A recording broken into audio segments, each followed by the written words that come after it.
ನಮಸ್ಕಾರ, ಆದಾಬ್, ಜೈ ಭೀಮ್. ನಾನು ನಿಮ್ಮ ಭಾಗ್ಯನಾರಾಯಣ ಬೊಗ್ಗವರಪು. ನೀವು ನೋಡ್ತಾ ಇದ್ದೀರಿ ಸುದ್ದಿ ಸರ್ಕಲ್.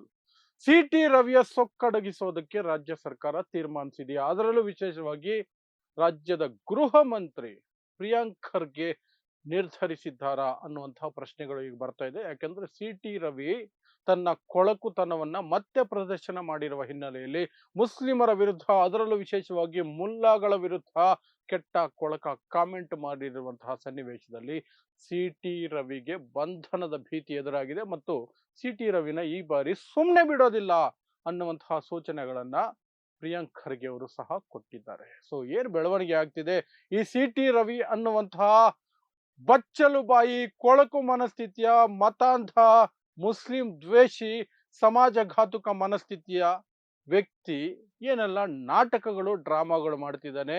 ಉತ್ತರ ಕೊಡೋದಕ್ಕೆ ಪೊಲೀಸರ ನೋಟಿಸ್ಗೆ 1 ವಾರ ಟೈಮ್ ಬೇಕಂತೆ. ಸೊ ಅದ್ರ ಬಗ್ಗೆಯೂ ಸಹ ಏನ್ ಮಾಹಿತಿ ಬರ್ತಾ ಇದೆ ತಿಳಿಸುವಂತಹ ಪ್ರಯತ್ನವನ್ನು ಮಾಡ್ತೀನಿ. ಸೊ ನಿಮಗೆ ಗೊತ್ತಿರಬೇಕು, ಈ ಸಿಟಿ ರವಿ ಅನ್ನುವಂತಹ ಮತಾಂಧ ಮೊನ್ನೆ ನೀಟ್ ಪ್ರತಿಭಟನೆಗಳಿಗೆ ಮುಸ್ಲಿಮರನ್ನು ಎಳ್ಕೊಂಡು ಬಂದ.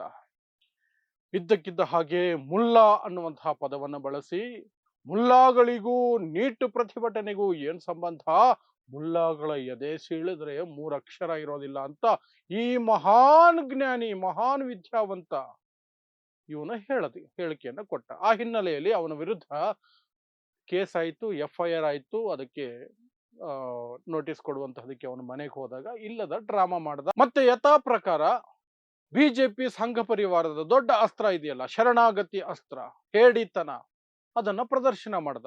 ನಾನು ಹಾಗೆ ಹೇಳಲೇ ಇಲ್ಲ, ನಾನು ಮುಸ್ಲಿಮರ ವಿರುದ್ಧ ಒಂದು ಪದ ಬಳಸಲಿಲ್ಲ, ಮುಸ್ಲಿಮರ ವಿರುದ್ಧ ನಾನು ಮಾತಾಡಲೇ ಇಲ್ಲ, ನಾನು ಮಾತಾಡಿದ್ದು ಒಬ್ಬ ಮುಲ್ಲಾ ವಿರುದ್ಧ ಅಂತ ಹೇಳಿ ಏನೋ ಒಂದು ವಿಡಿಯೋ ತೋರಿಸಿದ. ಆ ವಿಡಿಯೋದಲ್ಲಿ ಒಂದು ಗಾಡಿಗೆ ಬೆಂಕಿ ಹಚ್ತಾ ಇರುವಂತಹದ್ದು ಅಥವಾ ಕಡ್ಡಿಗಿರ್ತಾ ಇರುವಂತಹದ್ದು ಮುಸ್ಲಿಂ ವ್ಯಕ್ತಿ ಕಾಣಿಸ್ತು. ಅದರದು ಯಾವತ್ತೋ ಯಾವುದೋ ಘಟನೆಗೆ ಸಂಬಂಧಪಟ್ಟಂತಹ ವಿಡಿಯೋ. ಅದನ್ನೇ ಎಳ್ಕೊಂಡು ಬಂದು ಎಲ್ಲೋ ನಡೆದಿದ್ದನ್ನ ನೀಟ್ ಪ್ರತಿಭಟನೆ ಸಂದರ್ಭದಲ್ಲಿ ನಡೀತಾ ಇರುವಂತಹದ್ದು ಅಂತ ತೋರಿಸುವ ಪ್ರಯತ್ನವನ್ನ ಮಾಡ್ದ. ಅದು ಸುಳ್ಳು ಅಂತ ಕ್ಲೀನ್ ಆಗಿ ಗೊತ್ತಾಗ್ತಿತ್ತು. ಯಾಕಂದ್ರೆ ಈಗ ಇಂಟರ್ನೆಟ್ ಸಮಾನ. ಅವನು ತೋರಿಸಿದ ಫೋಟೋ ವಿಡಿಯೋವನ್ನ ಹಾಕಿ ಅದನ್ನು ಬ್ಯಾಕ್ ಟ್ರ್ಯಾಕ್ ಮಾಡಿದ್ರೆ ಯಾವತ್ತಿನ ಸುದ್ದಿ, ಎಲ್ಲಿನ ಸುದ್ದಿ, ಯಾಕೆ ನಡೆದಿತ್ತು, ಎಲ್ಲ ವಿವರಗಳು ಹೊರಗಡೆ ಬಂದ್ಬಿಡ್ತವೆ. ಅದರಲ್ಲೂ ಹೊರಗಡೆ ಬಂತು. ಅಲ್ಲಿಗೆ ಅವನು ಆ ಒಂದು ಇದನ್ನ ಇಟ್ಕೊಂಡು, ಅಡ್ಡ ಇಟ್ಕೊಂಡು ಗೇಮ್ ಆಡೋದಕ್ಕೆ ಸಾಧ್ಯ ಆಗ್ಲಿಲ್ಲ. ಸೊ ಪೊಲೀಸರು ನೋಟಿಸ್ ಅನ್ನ ಅವನ ಮನೆ ಬಾಗಿಲಿಗೆ ಅಂಟಿಸ್ಬಿಟ್ಟು ಬಂದ್ರು, ಅವನು ನಾಟಕ ಮಾಡ್ತಾ ಇದ್ದಿದ್ದಕ್ಕೆ. ಈಗ ಅವನು ಪೊಲೀಸರಿಗೆ ಹೋಗಿ ವಿಚಾರಣೆಗೆ ಹಾಜರಾಗಬೇಕು. ಆದ್ರೆ ಹಾಜರಾಗಿ ಉತ್ತರ ಕೊಡೋದಕ್ಕೆ ಅವನಿಗೆ 1 ವಾರ ಟೈಮ್ ಬೇಕಂತ. 1 ವಾರ. ಬಹುಶಃ ಅವನ ಎದೆಯಲ್ಲಿರುವ ಆ 3 ಅಕ್ಷರಗಳನ್ನ ಬಳಸ್ಕೊಂಡು ಆ ನೋಟಿಸ್ ಅನ್ನ ಓದಿ ಅರ್ಥ ಮಾಡ್ಕೊಳ್ಳೋದಕ್ಕೆ ಅವನಿಗೆ ಅಷ್ಟು ದಿನ ಬೇಕಾಗತ್ತೆ ಅನ್ಸುತ್ತೆ. ಅವನ ಯೋಗ್ಯತೆಗೆ ಆ ನೋಟಿಸ್ ಅನ್ನ ಓದೋದಕ್ಕೂ ಸಹ 1 ವಾರ ಬೇಕು ಅನ್ಸುತ್ತೆ. ಹಾಗಾಗಿ 1 ವಾರ ಟೈಮ್ ಕೇಳಿದ್ದಾನೆ. ಆದರೆ ರಾಜ್ಯ ಸರ್ಕಾರ, ಅದರಲ್ಲೂ ರಾಜ್ಯದ ಗೃಹ ಮಂತ್ರಿ ಪ್ರಿಯಾಂಕ್ ಖರ್ಗೆ ಇದನ್ನ ಸುಮ್ಮನೆ ಬಿಡುವಂತಹ ಮೂಡ್ನಲ್ಲಿ ಕಾಣಿಸ್ತಾ ಇಲ್ಲ. ಸಿಟಿ ರವಿಯ ಸೊಕ್ಕಡಗಿಸಲೇಬೇಕು, ಯಾಕಂದ್ರೆ ಒಂದು ಅತಿ ಆಯ್ತು ಅಂತ. ದಿನ ಬೆಳಗಾದ್ರೆ ಹಿಂದೂ ಮುಸ್ಲಿಂ, ಎಲ್ಲ ವಿಚಾರಕ್ಕೂ ಹಿಂದೂ ಮುಸ್ಲಿಂ, ಏನು ಮಾತಾಡಿದ್ರು ಹಿಂದೂ ಮುಸ್ಲಿಮು ಪಾಕಿಸ್ತಾನ, ಹಿಂದೂ ಮುಸ್ಲಿಂ ಪಾಕಿಸ್ತಾನ ಪ್ರತಿಯೊಂದಕ್ಕೂ. ಸೊ ಇಂಥವ್ರಿಗೆ ಒಂದು ಸಾರಿ ಸರಿಯಾದ ಬುದ್ಧಿ ಕಲಿಸಿದ್ರೆ ಎಲ್ಲ ಮುದುಡ್ಕೊಂಡು ಬಿದ್ದಿರ್ತಾರೆ ಅಂತ ನಿರ್ಣಯಕ್ಕೆ ಪೊಲೀಸ್ ಇಲಾಖೆ ಮತ್ತು ಅದರ ನೇತೃತ್ವ ವಹಿಸಿರುವಂತಹ ಗೃಹ ಮಂತ್ರಿ ಬಂದಿರುವ ಹಾಗೆ ಕಾಣ್ತಾ ಇದೆ. ಅದು ಸ್ಪಷ್ಟವಾಗಿ ಪ್ರಿಯಾಂಕ್ ಖರ್ಗೆ ಅವರ ಒಂದು ಪೋಸ್ಟ್ ನಲ್ಲಿ ಗೊತ್ತಾಗ್ತಾ ಇದೆ. ಪ್ರಿಯಾಂಕ್ ಖರ್ಗೆ ಅವರು ಈ ವಿಚಾರವಾಗಿ ಸಿಟಿ ರವಿ ವಿರುದ್ಧ ಒಂದು ದೊಡ್ಡ ಸುದೀರ್ಘವಾದ ಪೋಸ್ಟ್ ಹಾಕಿದ್ದಾರೆ.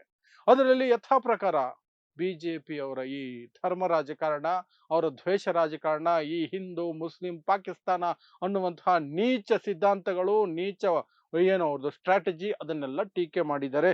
ಅದರ ಜೊತೆಗೆ ಈ ಹಿಂದೆ ಆಗಿತ್ತಲ್ಲ ಒಂದು ಕೇಸು, ವಿಧಾನ ಪರಿಷತ್ತಿನ ಒಳಗೇನೆ ಅಂದು ಸಚಿವರಾಗಿದ್ದಂತಹ ಲಕ್ಷ್ಮಿ ಹೆಬ್ಬಾಳ್ಕರ್ ಅವರನ್ನ ನಿಂದನೆ ಮಾಡಿದ ಕೇಸ್ ಇತ್ತಲ್ಲ, ಅದನ್ನೂ ಸಹ ಉಲ್ಲೇಖಿಸಿ ಪ್ರಿಯಾಂಕ್ ಖರ್ಗೆ ಅವರು ಬರೆದಿದ್ದಾರೆ, ಇಲ್ಲಿಯವರೆಗೆ ಸಿಟಿ ರವಿ ತನ್ನ ಧ್ವನಿ ಮಾದರಿಯನ್ನ ಕೊಟ್ಟಿಲ್ಲ, ಹೆದರಿಕೊಂಡು ಕೊಟ್ಟಿಲ್ಲ, ಸಿಕ್ಕಾಕೊಳ್ತೀನಿ ಅನ್ನುವ ಭಯದಲ್ಲಿ ಧ್ವನಿ ಮಾದರಿಯನ್ನ ತನಿಖೆಗೆ ಕೊಟ್ಟಿಲ್ಲ ಅಂಥವನು ಇವನು ಅಂತ ಹೇಳಿ ಗಲಭೆ ಸೃಷ್ಟಿಸೋದಕ್ಕೆ ಸಾಧ್ಯನೇ ಆಗ್ತಿಲ್ವಲ್ಲ ಇತ್ತೀಚಿನ ವರ್ಷಗಳಲ್ಲಿ.